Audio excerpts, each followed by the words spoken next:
پیرانی بەڕێز خۆشەویست دووبارە سڵاو. ئەگەر بینە سەر وەڵامی پرسیارەکان دیارە پێم بڕی بەردەوام بە لە وەڵامەکەی. بڵێ ئێستا پیاوێکەوە سوالانی کردو بۆچی لە بوونەوەردا خراپ هەیە؟ بڵێ یعنی خوا لە قورئانە فەرمێ لیەبلوەکم ئەیکم ئەحسەنو عەمەلەن وەکو باسمان کرد. یعنی خوا خێر و شەڕی بەدەستە. یەکێ لە معنای قەزا قەدەر ئەوەیە خێر و شەڕ بەدەست خوایە. بڵێ خوا خێریشی دروست کردو شەڕیشی دروست کردو بیەدیک الخەیر. بڵێ وەکو خەیریشی بەدەستە شەڕیشی بەدەستە. بڵێ لەبەرچی لەبەرەوە ئیبتیلایە تا پیاوی چاک دەرکەوێ پیاوی خراپیشی بێ فەزلی پیاوی چاکە بێ و خراپی پیاوی خراپیش دەرکەوێت. بڵێ سوالی دووهەمیان ئایا خوا ئەیەوێت خراپە نەبێت بەڵام ناتوانێت نەهێڵێت وانە؟ بڵێ بەڵێ خوا دەسەڵاتی هەیە بەسەر هەموو شتێکە. نەسی قورئانە خوا لە سورەتی هودا ئەفەرمێ ئەگەر من بمەوێت ئێوە هەر هەمووتان لەسەر دڵی یەک کەس دروستەکەم بەڵام ئەفەرمێ ئێوەم دروست کە وەلیذالکە خەلەقەهم بەڵام ئێوەم دروست کردووە بۆ ئەوەی کە تا خۆتان چاکتان بۆ دەرکەوێ و خراپتان بۆ دەرکەوێ خۆتان بە ئیرادەی خۆتان وەلیذالکە خەلەقەهم وەکو لە سورەتی هودا ئەفەرمێ من هەردووکیانە بۆ دروست کردووە بەڵام خۆم هەردووکتان بە چاک دروست ناکەم یعنی هەموو لاتان بە چاک دروست ناکەم هەموو لایشتان بە خراپ دروست ناکەم لەبەرچی لەبەرەوە تا بە ئیرادەی خۆتان کامە چاکە هەڵیگرن و کامە خراپە هەڵیگرن. ینی هەردووچانی بە هەندێکشانی بە خراپ دروستکردنشان بە چاک نەک شتی خراپ شتی چاکیش. ئێستا کەسێک کە پیاوێک کوژێ خراپ نییە باشە پرسیارەکە تۆ بەجواب ئایا دەوێت خراپە نەبێت تاخر ناڵم بۆ ینی خوای گەورە قورئانی پیرۆزی بۆ ئێمە ناردووە ئینجیلی ناردووە تەوڕات ناردووە زەبووری ناردووە سوحوفی ئیبراهیمی ناردووە إلى آخره هەموو ئەم کتێبە پیرۆزانی بۆ ئێمە ناردوون بۆ ئەوەی خراپە نەبێت. سەلامت بێ باسم کرد قەزا و قەدەر یعنی ئیمان و بەخێر و شەڕەکەی هەبێت. بڵێ دوای ئەوە خوا نەسی قورئانە لە سورەتی هودا ئەفەرمێ من ئەتوانم یان حەدیسەکان کە باسمان کرد کە قەلبی ڕەجولی واحید بەڵام خوا دروستی نەکردوین بۆ شێوەیە بۆ تا بکردەوە اختیارەکانی خۆمان کامی چاکە هەڵی بژێرین و کامی خراپەچی لەکەین تەرکیکەین. ئێستێکی لەو شتە خراپانە پیاو کوشتن چاکە یان خراپە خراپ وانە بڵێ ئەی ڕێزکردن لە یەکێک چاک نییە لە تۆ ناتوانێت هەردووکیان کەیت. بۆچی ئەگەر تۆ کابرا پیاوەکە کوژێت دیارە پیاوێکی خراپە ئەگەر ڕێز لە یەک کەسێ بگرێت دیارە پیاوێکی چاکە ینی خێرەکەی شەڕەکەی دروست کردووە وەکو ئیبتیلایە تا دەریشکەوێ کامانە مصلیحین لە کۆمەڵگاوە کێش مصلیح نییە و کێک پیاوێکی خراپە. یەکێکی لە سوالەکانی تخوا لای تۆ شوالە ئەگەر وا بێت کەواتە مثلا دەڵێ خودای گەورە ئەیەوێت خراپە نەبێت بەڵام ناتوانێت نەهێڵێت تۆڵی ئەتوانێت بیهێڵێت ئەتوانێت خراپەکە نەهێڵێت دەی ئەگەر وا بێت کەواتە توانێت هەموو شتێکی نییە والعیاذ بالله. باشە بۆ مادام تۆ ناڵێت ئەتوانێت باشە بۆ نایکات ناڵم ئیبتیلاکەیە هەتاوەکو دەرکەوێت کێمان بە ئەفعالی اختیاریمان باشە کردەوەی چاکەکەین کێشمانی بە ئەفعالی اختیاریمان والعیاذ بالله کردەوەی خراپەکەین. ئەمە باسی قاعدەکانمان نەکردەوە بۆ عیقاب ئەگەر خوا بێت ئەگەر نەیەڵی خراپەکان لەو کاتە فەزلی چاکە دەرەکەوێت تۆ هەتاوەکو عالم هەبێت هەتاوەکو جاهیل نەبێت فەزلی عالم دەرەکەوێت یعنی لەو کاتە ئەگەر نەیەڵی ثواب و عیقاب لەو کاتە بۆ کردەوەکانی خۆت نییە. چەنەها ئاەتەیە خوا فەرمە جەزاء بما كانوا يعملون. بەڵام هەموو ئەم وەڵامانەی تۆ ئەکەوێتە سەر ئەوەی مرۆڤ امتحان دەکرێت نەک خوا فەرمیان خوا فەرمی امتحان دەکات مرۆڤ امتحان دەکرێت بەڵام گوێگرە کە امتحان نەکرێت ئێمە امتحانمانەکە بە ئەفعالی اختیاریەکانمان خوا دانی ناوی لەم دنیاە بە ئەفعالی اختیاری خۆت هەرچی ئەەکەی توانی بیکەیت. بەڵام تۆ لە ئەڵقەی یەکەمی شەولەم لە سەرەتای ئەمەڵقەیەشدا وتت هەموو ئەفعالەکان و کار و کردەوەکان و فعلەکانی مرۆڤیش نووسراون ینی نووسراون لێرەدا ئەمە تەناقوز نییە تەناقوز نییە خوا سەلامت بێ لەبەرچی لەبەرەوەی لە ئێمە لە حەڵقەیەکەمە باسمان گوتوان صفەتی علم بەواقعی صفەتێکی غێر مؤثرة دوایەوە صفەتی علم تعلق بەس بمعلومات عن طريق الكشف والإيضاح ئەوە صفەتی قدرەتەوە ئاکات. باشە ینی تۆ لێم کاتە سوالەکانەکەی یەکەمە هێنێت تۆ دواوی دووەم تۆ ئەمە کە سوالەکان یانی لە شوێنەکانی خۆیان جوابمان ناوە بەڵام ئەم تۆ هەموو وەڵامەکانت ینی ئەم زۆرە پرسیارانە هەڵەگرێتەوە نازانم بەدەست من نییە ینی باڵێن باشە ینی بەگەر ئەگەر پرسیارێک بکەین لەسەرەوەدا زۆر جارەڵێن مەسەڵەن دەوترێ یان ئەنووسرێ یا هەندێک لەمانەی کە ڕخنە دەگرن ئەڵێن باشە ینی خدای گەورە بەبەستی لە دروستکردنی ئەم کەونە و ئەم ئینسانە و ئەم بەهەشت و ئەم جەهەنەمە ینی بۆچیەتی هەل لە سەرەتاوە دیارە کە جەهەنەمی دروست کردووە حسابی ئەوەی کردو هەندێکی چێتە ناوی بڕواتە ناویەوە ینی کە باشی لە کاتێکا مەسەرەن کۆمەڵێک پێغەمبەری بۆ ئێمە ناردوون کە هیدایەتماندا نەچینە ناوێ ئەوە بۆ جوابی چۆن جوابێتەوە ئایا خوا تەکلیف لە ئەفعالە غیری اختیارەکان دەکات ئەخر ئەفعالی ئەتوو باشە لێمانە اختیاری هەنیجی سەلامت بێ چ پێوەرێک هەیە چ پێوەرێک هەیە تۆ کار و کردەوەکان لە یەکتری جیاکەیتەوە بڵێ ئەمانە نووسرا بوون ینی ئیجبار نەبوو لەسەر تۆ بە اختیاری خۆت کردت بە عەمدەن تۆ چاکەیەکت کرد یا خراپەیەکت کرد یا هەر شتێک یعنی چ پێوەرێک هەیە بۆ جیاکردنەوەی چاکە و خراپە تۆ چ پێوەرێ هەیە کە بە واجبە کە خوا لەسەری کردویت هەیە هەر ئەو سوالیش سوالی چۆن چی پێوەرێ هەیە کە خوا ئەو شتەی بە زۆر پێ کردوی بیکەیت تۆ علمی خوا بینیوە باشە ئەڵێ پێمان ئەڵێ خدای گەورە لە ئاەتەکانی قورآنی پیرۆزە پێمان ئەڵێ هەموو شتێکم نووسیوە هەموو شتێ بە تەقدیرە پێی خدەی سەلامت بێ ئێمە کەوتمان بە تەقدیرە ئەڵێن ئەمە پێوەرە ئەمە باشترین پێوەرێکە کە خدای گەورە ئەڵێ هەموو بەڵام نووسیبەتێکم بۆ نووسیوە بۆ نووسیبیت ئەوە لە معنەی خۆیەتی خۆ ئەوەیە ئەبێ علمی مطلقی هەبێت ئەبێت تۆ سەجدە بۆیەکی ئەبەیت سەر خەیتە ئەرزەکە بۆ یەکێک ئەبێ کامل بێ لە صیفەتی علمە لە هەموو صیفەتەکانە بێ کامل بێت کەسێ بێ واحید بێت خالقی هەموو ئەرز و ئاسمان بێت جا لێرەدا سوالەکە کە تۆڵی چی پێوەرێ هەیە کەوا ئەمە ینی کەخوا بە اختیاری خۆمان کردوینی ئەی باشە لە شەرعی خوایە هیچ تەکلیفاتە هەیە لە تەکلیفاتەکانی کەوا لە شتێکی ئێمە بێ کە نەتوانین بیکەین وەکو ئەو قاعیدانی باسمان کرد هەیە چۆن نەبوو ینی چی چۆن ئێمە لەم قاعیدانی کە باسمان کرد بڵێ 6 قاعیدەمان باز دەکەنەوە 6 بشەنێ بوو بڵێ هیچی تیا بوو کەوا شتێ بێ کە ئێمە نەتوانین بیکەین و خوا تەکلیفی لێ کردبێتین بڵێ ئەمان نەبوو لە ڕەخنەگرەکان پێمان ئەڵێن هەیە یعنی ئەڵێن زۆریش هەیە عادی وەکو مەسەلەن ئەڵێ باشە من بە هیچ پێوەرێک دەڵێ بە هیچ پێوەرێکی دینی من تاوانبار نیم بەڵکو بە پێوەرێکی یاسایەکی دنیەوی کە مرۆڤ دایناوە من تاوانبارم نەخێوانیە دین ینی دین یاسا و قانونە برا باشە خدای گەورە یەکێ مەسەن یەکێ لەم پیسارانی ئەپیکۆرس کردوێتی باشە ئەڵێ ئەڵێ خوددا خراپە خوازە ئەبێ بڵێن نا لەیسە ئیلەیک باشە ئەوێت خراپە نەبێت و دەشتوانێت نەیهێڵێت ئەوە هەردوو بارەکە کردەوە باشە نایەوێ خراپە هەبێت و ئەشتوانێت خراپەکە نەهێڵێت ئەتوانێت بیکات باش ئەتوانێت باشە دەی ئایا نەتوانای هەیە خراپە نەهێڵێت و نەویستی ئەوەشی هەیە ویستی نییە ویستی نییە کە خراپە نەهێڵێت بەڵکو نفسی قورئان چۆن ویستی نییە ئەدی پێغەمبەری بۆ ئێمە نەناردووە کە ئەمە ویست نییە شەڕەکەی بۆ داناوی برا تۆ شەڕەکەی بۆ داناویت و خراپەکەی بۆ داناویت پێغەمبەران و کتێبی نازک لەسەر پێغەمبەران ئەفەرمی ئەمە شەڕە بەڵام خێر و شەڕەکەی دابەش نەکردو بەسەرمانە دابش نییە چۆن دابشێکە ئیسە تۆ ئەتوانی بڵێ وەڵام من باشە چۆن دابشراوە بەسەر من ئەو پیسارەت خوا تۆ بڵێ وەڵام دابش کراوە دابش کراوەیان دابش نکراوە دانراوە تۆ هەڵی تۆ هەڵیە بژێری برا آخر نووسراوە ئەمن ئەبێ ئەمانە بۆ من باشن نووسراوە خاڵی یەکەم دەڵێ ئامێ لە ساڵی ئەوەندە لە دایکە بێ لە تەمەنی ئەوەندە خوێندن تەواوەکە لەو ماوەیە درا لە ماوەی 20 ساڵدا ئەموو ئەم کارە خراپانین کە کردوویەتی نووسراون ئەو باشانەش کە کردوویەتی نووسراون هەموو خاڵەکانم بۆ نووسراوە یعنی بۆم ئەوە دابشکردن نییە دابشکردن نییە ئەیچیە تۆ ناتوانانی تۆ لێرا بڵێ علمی خوا شامیلە وەکو باسمان کرد شامیلە بەسەر هەموو مەوجوداتەوە مەشیئەتی خوا لە پێش هەموو مەشیئەتەکانەوەیە بەڵام تۆ ئایا علمی غەیب هەیە بڵێ وڵاسی کابرایە بڵێ پیاوە کوژێت تۆ حەزەکەم تۆ جوان بە وردی یانی کە پیاوێکە کوژێت بڵێ وەڵام من لە علمی غەیبیە لە علمی خوا بینی و من ئەبێ ئەو پیاوە کوژم ئەتوانێت نەخێر کابەتان ئەگە هەڵسا کوشتی ئەبێ بە پاساو بۆی بەچی هەڵەسەی کوشیە دەم پیاوە بە ئەفعالی اختیارەکانی نایکات ئەمیسانە ئەمە باسی من ناکەین مە باسی علاقەی هەیە بۆ ڕۆبۆتبوونی ئینسانەکەی لە شەڕە باشە هەموو ئەم سیفەتانەی کە ئەنووسرێ ڕۆبۆتبوون نییە ئەگەر لێ بێ باشە هەموو نەخێر ئێمە ئەفعالی ئێمە اختیاریمان هەیە هەموو ئەم سیفەتانەی کە ئەنووسرێ کار و کردەوەکانی مرۆڤن کەواتە ئەم زانیاریە بۆ ئەوەی ئەم مرۆڤ ئەم کردەوەی بکە خەزن کراوە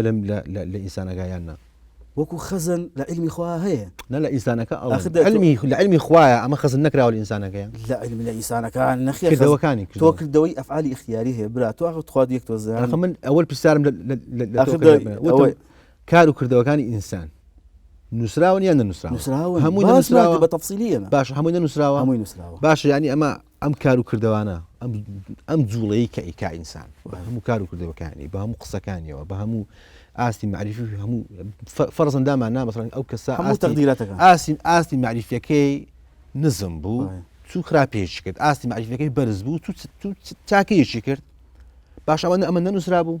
ئێمە باسمان کرد جوابی تۆ ئێمە علمە و مؤثر نییە با جوابمان ناوە برا ئێمە پێخوا نافەرمە عنده مفاتيح الغيب لا يعلمها إلا هو بەڵێ کەس علمی غیبە زانێت تۆ لەم کاتێک کە یەکێک جەریمەکەی کات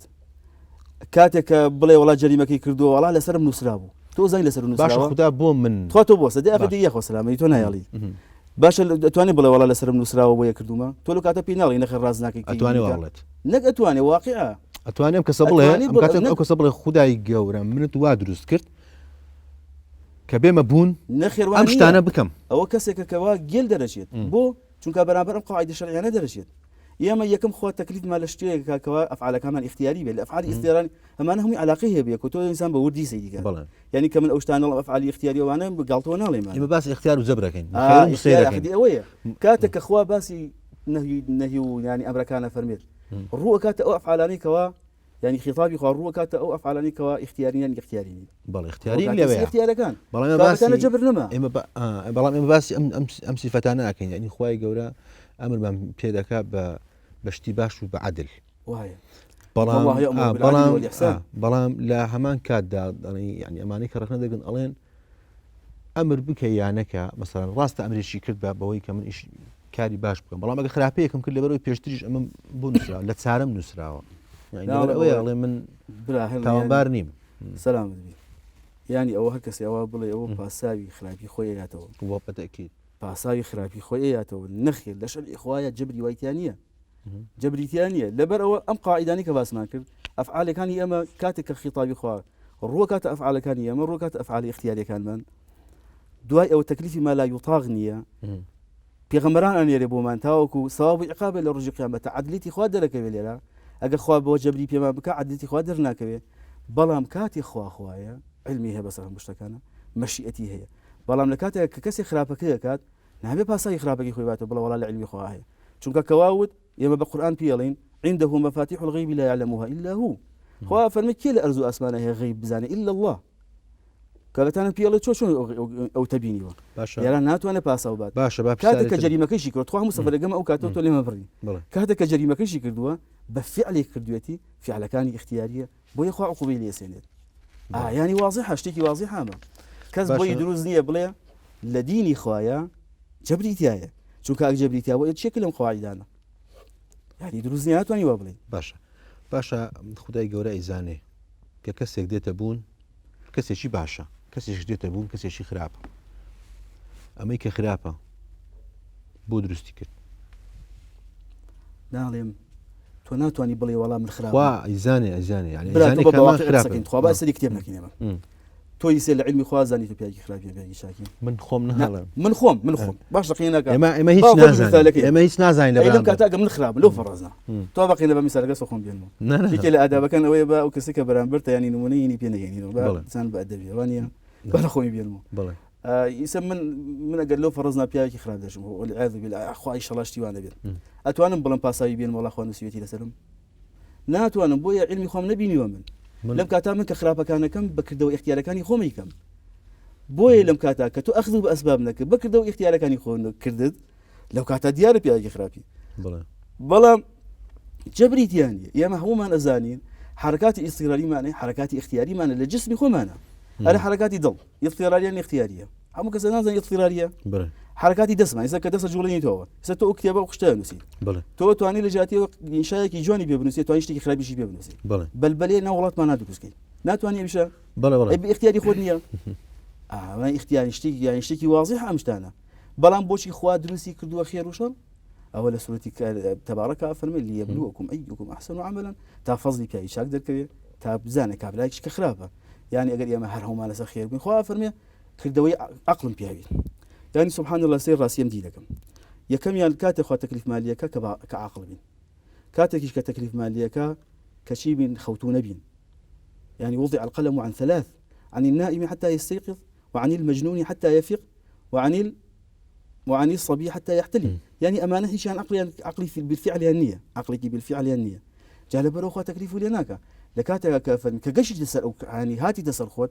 فكرك تواوهبو عقلك تواوهبو أو زاني مقدمات كان ريخي لدواي مقدمات كان نتيجة در شوانية يا مقدمات مانية مقدمات الفكر كان نتيجة در ناشية أفرمي بكاري بينا أهلو كاتخوا خطابو ليك كابتاني أجتو بكاري هاني أو بياركي شاكي بكاريش معنا هاني والعياذ بالله كسب بكاري ده هاني بيني نكردوا حل أخويا ولا خرابة حل أخويا بشتكي الله مشتكي وانية حل أخويا لدوره رجما بالغيب الله مشتوانية حتى بيني لنكاتو نازانة يسأل مسألة قضاء وقدره يوم بمشي ويك أوا تفصيلا بيها يعني عامي خلقك بمشي وتفصيلك يا زانن ها هاي زانن بلا بواجب لسري برسيار بكار في شيء لا يبيا كأهل علم بلا باش مسألة قضاء وقدر يعني شيء أيا مجبرين يا مسيرين لو كاتك أبوير من كردوا لو كاتايت ناتو أنا قويتي ولا من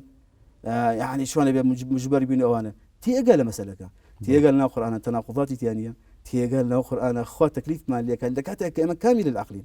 لكاتك تكليف مالي أنا كيما عقلي بالفعل كما النبي جات خو باشين سمر تبي شو هرمو باش يعني شلايت لما تبي شو هرمو أمجا خلاصي قضاء وقدر باسكي والله بكرتي لبروي كاتب برنامجش كما لما تبي شو هرمو باسي خلقه مرتبة شوار هم قضاء وقدر أو يمي إيمان ما نبيك خوا خالقة بلى خوا خالقة وكشانها آيات لسدي هي يكي لو آيات أنا خوا فهم من خالق غير الله يرزقكم هو سؤالك اليوم يكي كيت لخ آيات كان يفهم هذا خلق الله فأروني ماذا خلق الذين من دونه حتى أوانيك بخوانا زانا سيدنا قبزان شي سكن ففرم بيمان بلن يعني الآيات كتلا فهم ونفس وما سواها فألهمها فجورها وتقواها يعني الحديث حديث صحيح بيغمر خواف من اللهم آت نفسي تقواها وزكيها أنت خير من زكاها أنت وليها ومولاها كابتان اليردا يعني من اكتفاء بهم آيات حديثانا كينا زور ترنلوا كخوا لمرتبي شو على خالق الخوايا كابتان قضاء قدر أمام مجملكيتي يا بإيمان من بعلمي خواها بيت إيمان من بمشيئتي خواها بيت إيمان من بخالقيتي خواها بيت جاء سيري أنواع قضاء قدر كين بلى زانك إن لسه الضوء أم قرآن أم حديثنا قضاء وقدر كيف بشر قضاء وقدر كيف بس يبشر بلى يعني لسه الضوء قرآن وحديث كان بترتيب كتير يا ما كيفية كمان باس كردوا لسه الضوء قرآن وحديث كان قضاء وقدر كيف بس يبشر باش يا كميان حج صلاتك يميت يعني هم يخوي بلى جاء أما اللي غلط كان على واينه بشوف كان لو هذا سكين بلى يعني فرق ناخذ ما بين أوش تاني كده صلاتي تويت يعني أوش تاني كده صلاتي تويت يعني باش يسوق بلين بونو منا يسيء ما كسمان بس ما بيكره وكباك من كيبيت تو واقع تخابوك واقع جوابينه بس ما بيكره ها حسك مدقل ما بي بس ما بيكره نكره وانيا بلى بس ما بيكره ودايك من كيبيت بلا كان ما كيبين بس ما بيكره يا ترتيبي بلا كان ما كلا دايق بين خشك كان كما مرتبه كما بكما مرتبه دوها ما بي نية توبا جارة منو من كان باسكم كس ما برس ما بيكره ولا كان شونا للدايبين لكام زمان للدايبين برس ما بيكره وكي للدايبين برس ما بينكره وهروها أمل إرادة في دوتي إرادي كوني خوا وكو خوا فرمي يعني برس ما بيكره وكي يمرين برس ما بيناكري بلكو لكاتك كأجل ما أمرين بلى يعني ببيبرز أجر ونبيد أجر مسألة بشتي تربية بلا يتوب تواني أجلي خوين كي أبويا كسي ظالم نمرداي كسي ظالم نعمر بوخي أرامايا وأخلقي بلام زور زارج مثلا كسيك بيوستي بتسال سريش بابلين هي أجر تسال سرك يبونك يمرد تمام زياب يا راسك هو باب التداوي كباس ما كرت في غمر خوف من تداوي خوك بوشي يسري يعني خو ما تقديرات ويا مشيتي كمان نبيني لكاتك أنا خوش كوتي بشوز تداوي خوك تداو عباد الله ما من داء قولها بالبيت ما من داء إلا وجعل له دواء باش ما من داء إلا وجعل له دواء إلا داء واحدا في غمر خوف جالي رداو كشي وين يما وكو أعم آية وين الشمس تجري لمستقر لها ذلك تقدير العزيز العليم يعني إما كو باقي كون وين يسوكو شون مان كهلس يعني هليت كأواء أبيت خور كهليت كأواء أبيت شون برسيبي ناكري إما عين شد لوش تانا وين يسأل بالمانا بس ما بيكري دو دقيقات ما أبوي توايك والله بدو دقيقة هون أبيت شو إما يعني أما هنا أما عن وعكانيتي وحزك أما خلاصي هنا كشمان بي يعني كبزاني كالراس يعني راس يبو إيمانا كان حزك مقيل بنتيجة يعني اللي رأي أما باسي أو صورتي خمان رنجي خمان كسمة برسمة بيكرا يعني بدس خمان بونا جال برا وسيد القرآن وحديثك حشت يك أم شان يعني بحكم خوا روتياناك خطاب الله روتياناك نبى حرام نبى واجب لبرو بدسي خمانية بشي دو هميان بشي كي بدس توي بشي كي بدس خوايا يصير كسمة بدس خمانة حزم الخواردنية حزم الخواردنية بدس خمانية بولا بدس خمانية الحزم ليه ما بكون حزم ليني خم شون نا بقى تو أهل السؤال قبل تبغى اشتهاء خواردنك يعني اشتهاء خواردنك اشتهاء بدس خوتنا نخواردك معين بلا خواردني معين نهار يا قاعدين كل قصير يعني إنسان لا زي إنسان لحياته بعرض يخش طلب جري بس تحزل خواردنية بعام بعام خو ما باس خواردنك باخذ من تفصيل أنا كمن إيرم علاقة بشتكي خمان وياه بلا يعني أنا بعام حزم الخواردنية بلا بلام كاتي كتو اختياري خواردنك أنا بدس خدنية بلا بوي خوا فرمي أمشت حرام ما يخو أصلي اشتهاك خوا هنما ناك يعني حسابي نكره لسلمان نبى حرام نبى واجب نبى يشتي بلام كاتي كتو اختياري خواردنك أنا كي قالوا كاتا خطاب الله رومانتيك كأفرمي أمام أخو حرامة أو أبو حلالة كلوا واشربوا ولا تسرفوا بلام خو أنا فرمي كتو بشي حزل خواردنا لبرو نيخو أمريد يعني طبيعتي خوما خواد ودوسي كردوين كابتانا هبشكي بدس خومانه بشكي تيل بدس خومانيه يسمى مسألة جنيه هنا نينسيو ابي اخوان نجفوا وخوا مش تجنن نسيو شلون جاء تو قريتو يا موت من صفتي علمي باشا تو بردوان برس بس كنت كم كاتم كما وند كاتبا بتو دي باشا بس بخوا كم يعني هنا مسألة جنيه هنا هل كسك بيابي حزيل جنيه هنا هل كسك جنيه بحزنك شوكات واقعانيه بلام تو اختياري جنكاكي بياو كاكا جنكا بيتس خوينيه بس خويتي حتى شرعش كصحابيات تخدموا في غمري خوا فرمي سيدي جنكا كردوا فرمي نخي ارزيك اي في غمري خوا نخي فرمي اذهب فانظر اليها فانه احرى يؤدم بينكما يس سيدي كدواي مره ناشين ولا نامي يا كسي واهي سي باساوي نكي خويوات لو كاتا هولينا هنينا كردوا والله قسمته نسيبه نخي لشرع اخوا بابي خطبها هي شلون سيدي امجنكي شلون سيدي امبياوكي حتى دروس السيدي سيدي قلابك بزانك شلون يلا مالو عائلي كل روا ها كابت انا باشي كان بدس خمان باشي كيتنا بدس خمان نبو يكي كيت لو انا رفيقاتي اذا اما كاس حزك بتاقيتنا يا اخوي بشي ها كاس حزناك بلام كاتك تو اختياري ها والله كان يخوتك بدس خونيه اهل راي خطاب الله روتي كات كفن وكونوا مع الصادقين باش ولا قال لك كابك شاكبه بلام حسك كبتني حزنك بيجي يعني هني ام بدس خونيه حزك تو انسان بويا بيوتي انسان يعني حزيله انسو حزيله تيكاليه يعني نمونا كان زوزو نيكي لو انا مال هو ما حزم على سرتو سامانه بلام كاتك هو يبو سرتو سامانه كابرا دزيه كعقوبينيه كسكي بشرعي كعقينيه يعني كسكي تشاغنيه كابتانا بشي كان بدس خمان بو بشي كان بدس خمان نبو بشي هدايتي يكي الهدايه كانت خوا قصه كانت هدايه بدس خويا خوا خوي نوري ايمان اخذ الظلمانه بلام اسباب هدايتك تو اقرب دوايا هو سي خدنيه واقعا هوسي خمانية أخلي لسرتاو تو تتهمون كارو كردو واشتغل يصير أغلب لسرتاو لآخره يما عليه همين وسلاوة بحر حال همين لا بحر حال نكاجا أحكات كم ما واجينا خو بسرعة كان تو يك خالي ترمى الماء وخزته وما كذا يعني هداية نورك كخواي خاتد المانوة بدس خواي هداية إنك لا تهدي من أحببت يعني شيء واقعية بلام أخذ بأسباب هدايتك كتو هول بي بقري كامل راسك كامل كز دسي بسراوة كز قوي بسراوة كز دمي بسراوة نخير بلكو القرآن واضح وكلاوته وفرمي سيدك لكيوا بغلت زاني برسيارك بس نقرأ ما بالغيب لأخوة تقصكي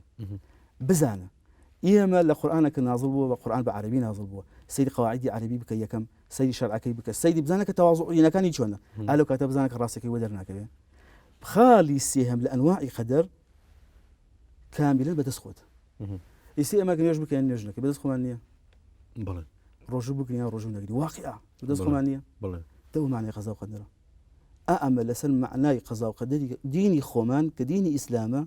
معناي قضاء وقدر كلام سيب الشوا باش كان على عقيبتونيا باش كان نيوانيويا على عقيبته هي على عقيبتونيا باش كيشتري شان كاملا على عقيبته هي هاش أنا واضحة بويا في غمر إخوة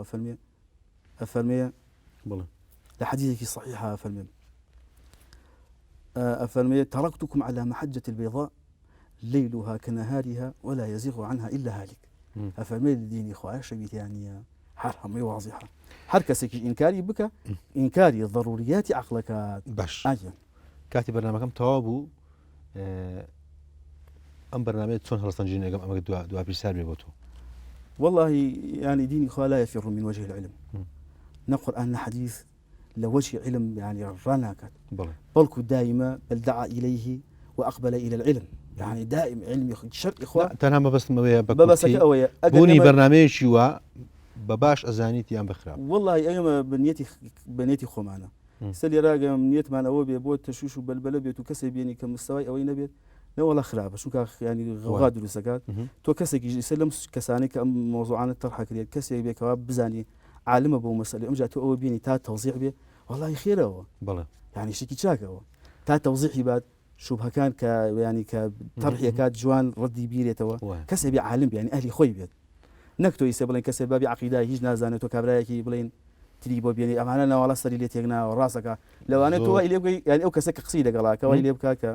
تووشی عەقیدەی زۆر سپاس بۆ ئامادەبوون لە ستۆدیۆ بۆ وەڵامی پرسیارەکانی لیران و ئازانی خۆشەویست لێرە داهاتینە کۆتایی ئەڵقەی ئەم جارەشمان تا ئەڵقەیەکی تر هەر شاد و سەرکەوتوو بن.